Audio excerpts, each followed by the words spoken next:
Andy, welcome to the Content 10X podcast. It's great to have you back. Thanks for having me on, Amy. It's good to be here. I'm excited to talk to you. Yeah, well, when I say have you back, so the last time you were on the show, funnily enough, was August 2018, which was the first year of the podcast. Wow. I know. I saw you speak at Social Media Marketing World, I guess, must have been earlier that year. And it was the most memorable talk. I remember making so many notes and really enjoying it and getting back and saying to the team all these very specific things that we needed to do as a result of Andy Crestodina's talk at Social Media Marketing World. So a lot has changed in our world of marketing in that space of time, hasn't it? So much. It's incredible. Yeah. Very different now.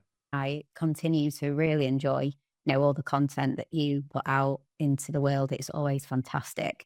And there's quite a few things I'm really looking forward to talking to you about today. We'll probably run out of time, but I would love to get started by talking to you about the blog survey that you've been running. I know you've been running it for 11 years now, is it? 11 years. I know. Long time. Amazing. All the information that you've gleaned from 11 years. Could you just share a little bit more about that, just for anyone who's not familiar with the blog survey that you do? Happy to. So original research is a very powerful content strategy or aspect of a content strategy. So we knew this a long time ago. So 11 years ago, we tried to get 1,000 bloggers to answer these basic questions and published the answers. Things like how long does it take to write a blog post? How long is a typical blog post? What are bloggers putting into their content? And so I can answer those questions now, and it's quite interesting. I mean, the average blog post takes about 3 hours and 50 minutes to write, which is much longer than before.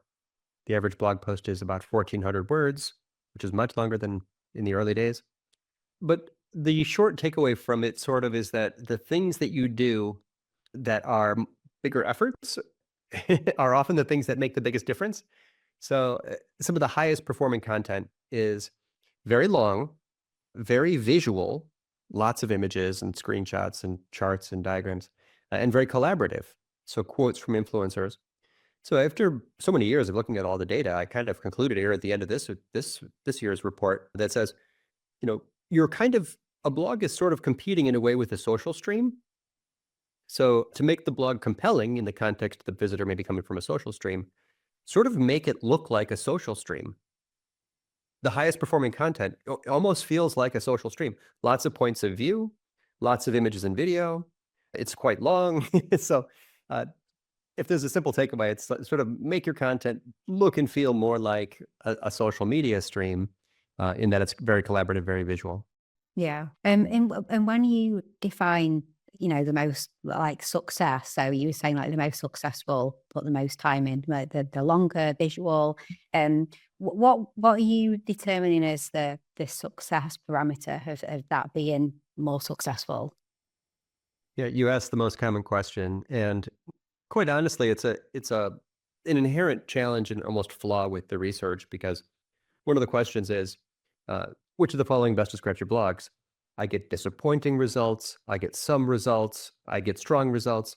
So we ask people to kind of rate their own experience and, does your blog meet your own expectations? Knowing that there's all kinds of different expectations and goals from blogging. Some people blog for traffic, some people blog for leads, some people blog for fun, some people blog for networking, some people blog for customer service or, sales support, or there's many, many goals. So what we're doing when we say these things correlate with success is we're finding the correlation between bloggers who report strong results, which, by the way, Amy, is down. That number is down. 1 in 5 bloggers are reporting strong results, which is down from 1 in 4. Blogging is getting more challenging, apparently, or rather, a lower percentage of our respondents are reporting strong results. But when you correlate, okay, these people say they're getting great results, and these people are also doing this or that, or they're using more visuals, or they're adding video, or they're including contributor quotes. Their content is a bit longer. They're using more formatting. By the way, AI doesn't correlate with results at all so far. Bloggers who use AI are reporting stronger results, which is interesting. Are they reporting weaker results from using AI? I see no correlation. No. Okay. I didn't see a correlation with time. Bloggers who use AI are spending just as much time. I mean, it's about 40% of respondents to our survey say they're using AI. So we're down from 1,000 to 400 users. And it's so in that it's not a huge data set. But so far, no, it doesn't appear that there's any that people who use AI are getting better results, at least not in this data set. And in terms of the biggest challenges, so I know you asked that question, what do you find to be the biggest challenge with blogging? Am I right that the number one result, the highest response to that was traffic? So driving traffic was the biggest challenge. It is. And specifically, we asked the question, we sort of fill in the blank. It's getting harder to, and the number one response, which was number 3 years ago, has moved up. It's attracting visitors from search. Okay. So search specifically, it's like a 4-year trend in the data. Every year you can see that's kind of creeping up.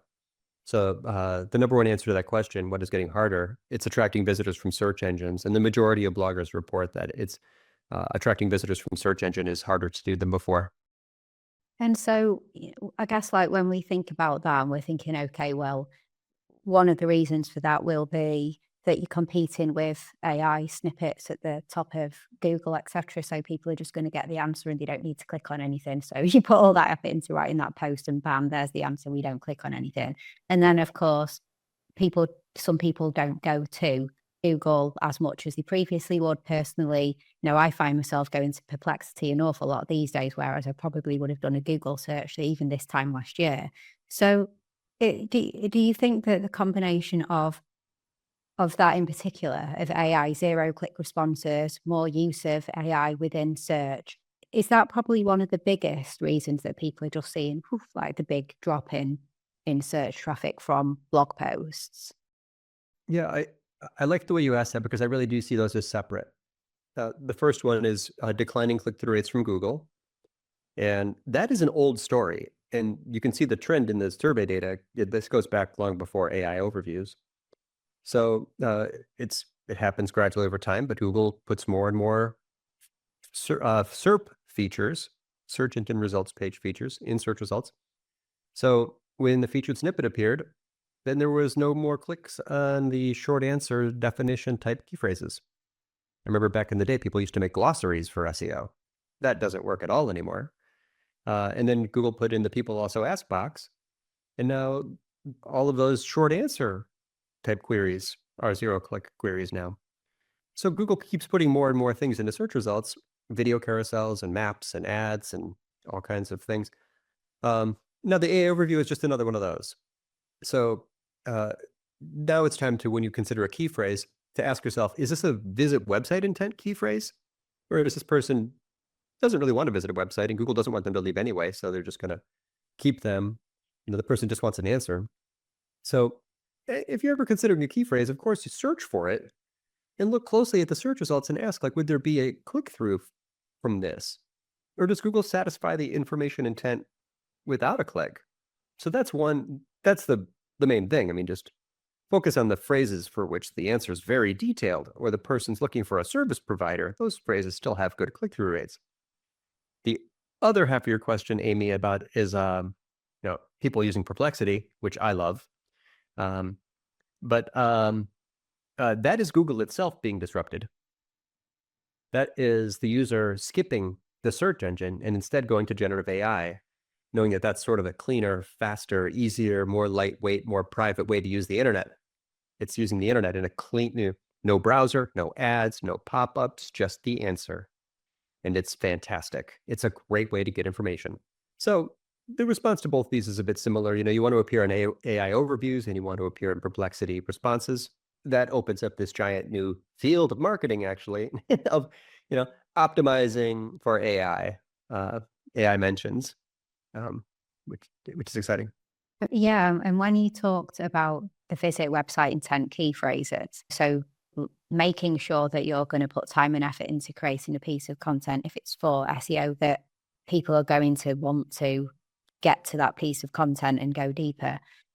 What kind of content in particular, do you see ticking that category, and what would you advise to look for in doing that assessment of, would someone actually want to click on a piece of content? Well, a lot of simple best practices probably have lower click-through rates than they used to. So fact and tech key phrases, no clicks. Short answer information intent key phrases, no clicks.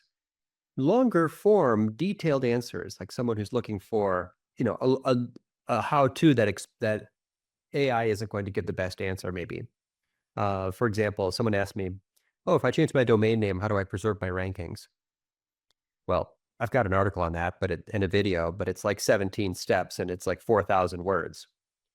Go ask the AI overview for that, and you won't be satisfied. It's too risky. It's too big. So, like your meta or your life phrases, YMYL phrases, um, commercial intent key phrases. What kind of provider do I need? Um, and then there are yet entire categories of topics which are sort of points of view. What does Jay Bear think of this? People who actually go to look for a personal. I mean, anyone with a brand is more secure. Any person with a brand is more secure. That content tends to work better in social than search, but still, there are people. I mean, the navigation intent queries and people who have brand awareness are far less disrupted in this era.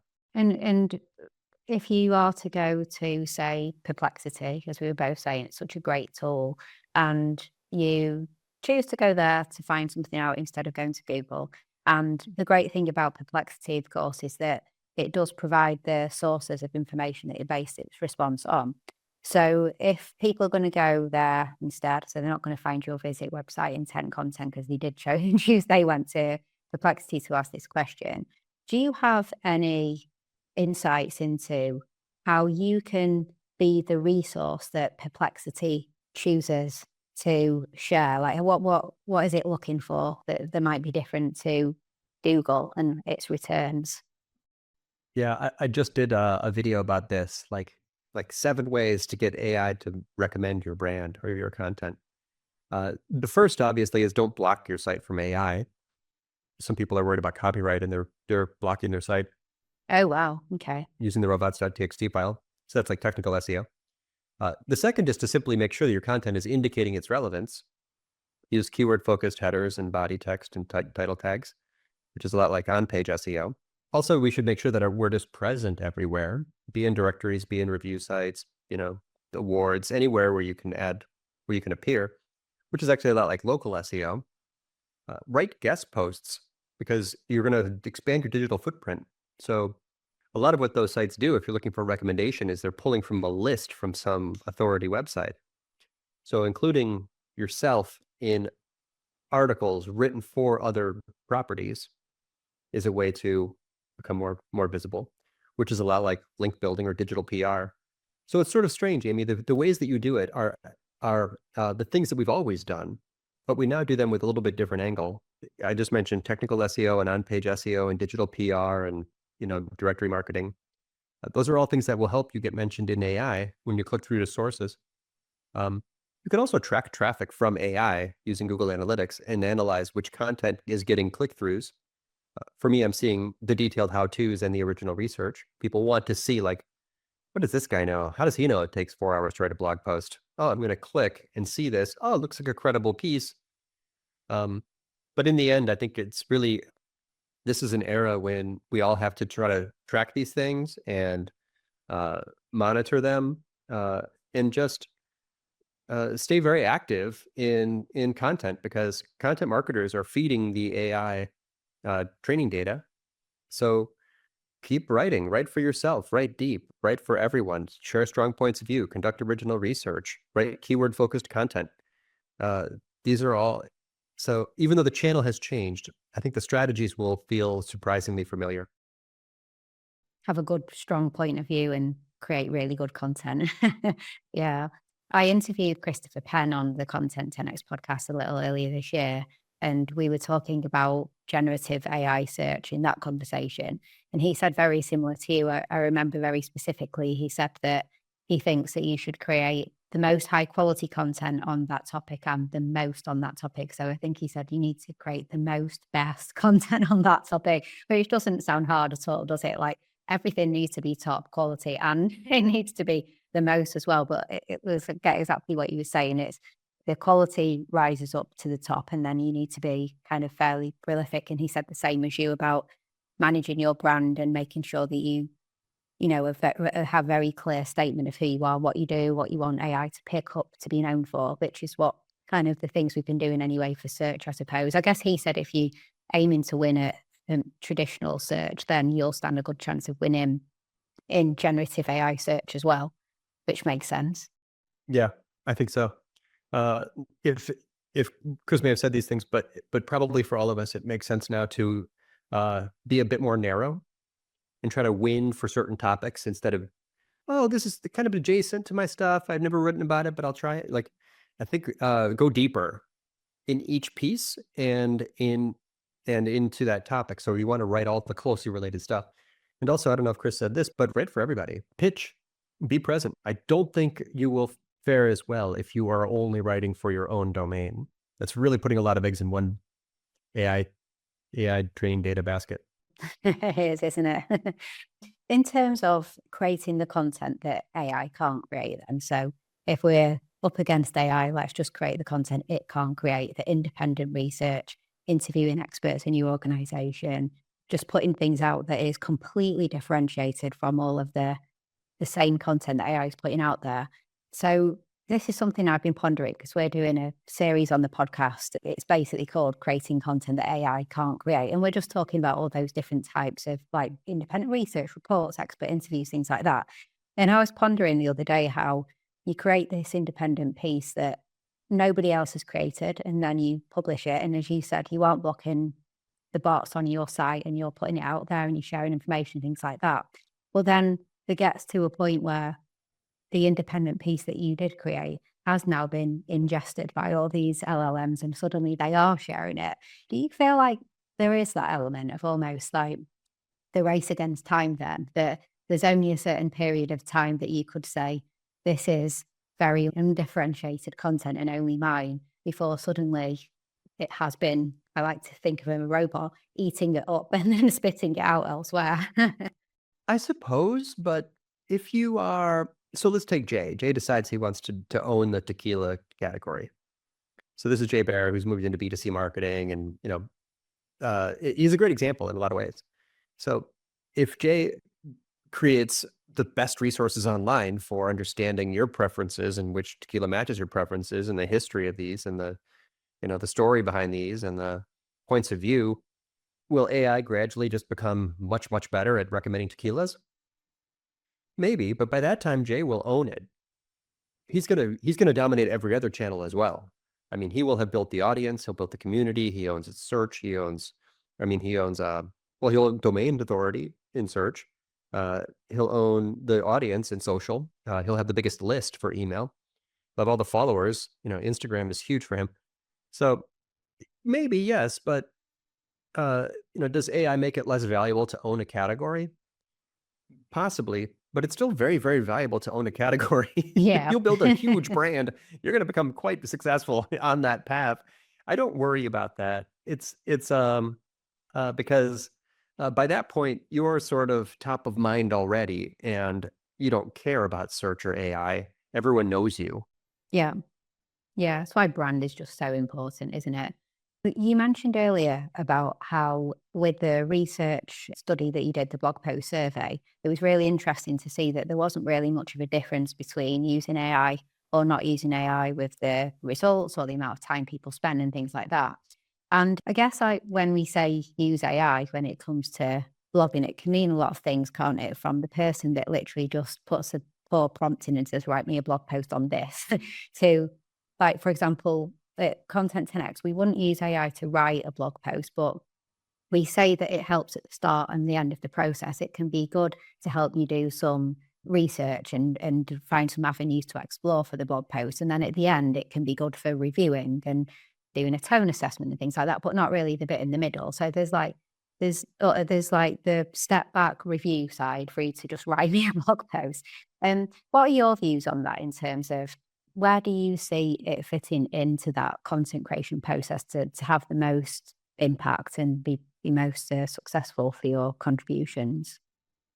Well, I don't think I don't use AI to write, and I don't think AI can write anything I write. It's highly structured and formatted. It has strong points of view. It's extremely visual. It has contributor quotes from experts and other people with strong points of view. AI can't do any of those things for you. It generates words And the words it generates, I joke, AI might as well stand for average information. If you put in a little prompt, write me an article about X, and it writes an article, your audience could write that same prompt and get that same article. That's the last thing you should publish. Don't publish it. So yes, I mean, AI can mean many things. In theory, anyone who uses Grammarly is using AI for content. Okay. But in the survey, we do ask, and the number one use case for AI and content marketing is generating ideas, which is a great use case. I mentioned strong points of view. You can ask AI to recommend provocative but mundane topics that your audience cares about. It will give you great ideas. Some of them you don't like, and a few you might find quite interesting. I think AI is perfectly suitable to write things like YouTube descriptions and sometimes email body copy. Those don't really correlate with success as that much, so it doesn't really matter. It's summarizing. AI is great for summarization. Those are just summarization exercises. I mean, YouTube success factors are other things. It writes terrible social media posts. They're just It filled does. with, yeah, they're way too aggressive. Emojis and terrible Yeah. tone and yeah. Yeah. What I think is a good use case, and like you said, it's at the end.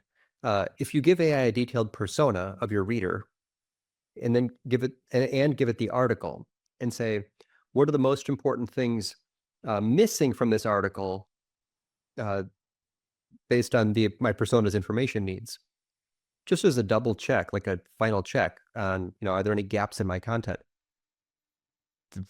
Amazing. Like it'll tell you, like, oops, you wrote an article about how to, maintain your rankings when you change your domain names. And you forgot to mention, reporting to your, how to report on success. Okay, I'm going to add a section. Stuff like that. Yeah. It's really good for things like that, isn't it? Spotting gaps. And I completely agree. It's fantastic. When you mentioned about with blog posts, you see that the ones that people spend the most time on and the ones that are the longest and richest with information, but also really visual, representing almost like a social feed with videos and graphics and things like that. And they seem to be the most successful. Is that because, in your opinion, that not only because the person is seeing something that the audience is seeing something that they're so used to in terms of like it appearing like a social feed, that their dwell time remains much longer on that blog post, which then sends those signals for it to just go higher up in SERPs, and then the AI tools see it as being more popular and respond positively as well. So is it all about the richness of the information and also that dwell time on the site? Yeah, most of us do believe that dwell time on page after the visitor comes from search, is a search ranking factor, because what Will Reynolds says, did they hit it and forget it? If they're there for 1 second, and hit the back button, then Google sees that, and that's a negative signal. So one of our goals, even if there was no such thing as Google, one of your goals should be to keep the visitor flowing through your content. Our company, Orbit Media, builds websites, and I do data-driven marketing for clients' websites. So I have watched dozens of, maybe hundreds of session recordings. If you watched a recording of your visitor landing on your article, it's very interesting because most visitors to most articles are scanning very quickly to find if they're in the right place. So it's very useful for a marketer to watch these recordings to see how fast the visitor moves. Their mouse, their finger, the mobile experience, and their eyes are moving even faster than the mouse. So your job is to keep the job of the headline is to get them to read the first paragraph. The first paragraph is to get them to read the first subhead. The first subhead's job is to get them to read the second paragraph. So it's the things that we do are building highly structured content with bullet lists and subheads and internal links, creating highly visual content. Make sure there's no scroll depth at which there isn't something of visual interest. Almost no point in any of my articles can you get to a scroll depth where it's all text. And just be, especially up front, be very clear. Don't try to be clever. It's social media content, you're building a hook, but from search, they came here because they're busy. Visitors from search are busy. Visitors from social media are bored. So when your visitor's busy, you're kind of trying to just help them satisfy their information needs as fast as possible. So lots of subheads with lots of detailed descriptions will keep your visitor flowing. And then good internal linking, the first time they click, their dwell time doesn't matter anymore. They're staying on your website. They went deeper. So, that's important too. Those are the things that we all believe that improve now in GA4, you'd call it engagement rate. And I guess what's so great about making it a visual experience and an engaging experience is that every graphic that you create, every video that you create, everything that makes it pop and makes it a bit more engaging can then be repurposed for social, can't it? It wouldn't be my podcast without talking about repurposing, and we're And you running are out of so good at time. that, Amy. Exactly. Yeah, please, let's highlight that. All those things. That's the thing, isn't it? I think if you thinking about every angle and every point and things like that, which could then stand alone as a great social post in its own right, then that you're not just creating an image to make the blog post pop, but that's going to be a social post, that's going to be another one, that's going to be a video and things like that. And I guess you just need to map the whole thing out, don't you, of what will it be as a blog post and what will it become that goes far beyond just a blog post. Not just to get traffic to the blog post, but to feed the people who have different intent on other platforms as well, isn't it really? Like you said, what did you say? The social people are bored. Yeah, visitors from search are busy. Visitors from social are bored. So they have sort of different psychology. I am not anywhere near your level of skill and experience on mapping that out. I sort of move on too quickly. I posted this thing. I wrote a book and I keep forgetting to mention it. Like I don't really get, uh, I'm common flaw, common strategic mistake. I have an article due every 2 weeks, and I always am looking a little bit ahead rather than asking myself, what more traction could I get from this? Um, for example, my Blogger survey shows that people who work with editors get better results. I should share that with every company that does editing because they'll all put it on their homepages. I never get around to it.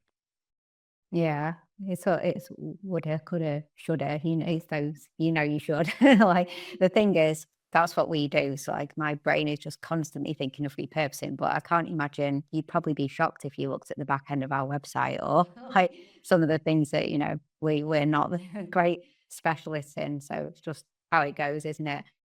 We should hang out more. We should, exactly. Before I say, thank you and farewell, because we're almost up, just tell us a little bit more about the book. You said that you should be saying more about it, so please do share. I don't even have a copy nearby. I think they're over there. Content chemistry. The content strategy behind it was to take our best articles, and rather than leave them in a blog, which is just the reverse chronological pile, blogs have inherently bad UX in a way. To take them and organize them into a structure and create an outline and turn the outline into a table of contents and then fill in the blanks and make it a detailed how-to book, the Illustrated Handbook for Content Marketing. And then it went out of date, so I rewrote it, and then rewrote it again and rewrote it again. It's in its 7th edition. Yeah, wow. I added, and I teach out of it. I teach two classes at different universities. The new version has all the prompts. The new version has all the GA4 reports.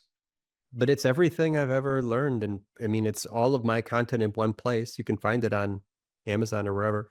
Content Chemistry, the Illustrated Handbook for Content Marketing, version 7. It is an exhaustive approach to everything we've learned over 17 years doing content marketing.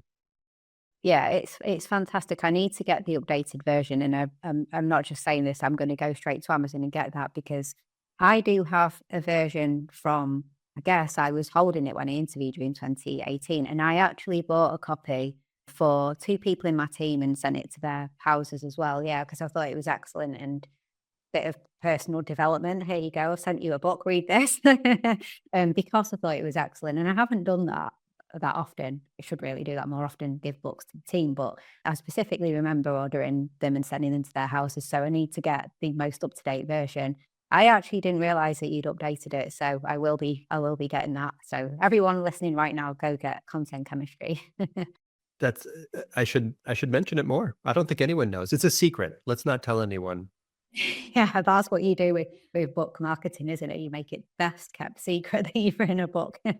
Yeah, you should have a pop-up because like I said, I'm not just saying I like going to your blog and reading the recent insights that you have because they're always just so good. And if there was a little pop-up that told me, I'm pretty sure I would have bought it already. So, I would send you a copy, but probably you'll get it faster if you order it. yeah. I think it comes on a boat if I send it from here.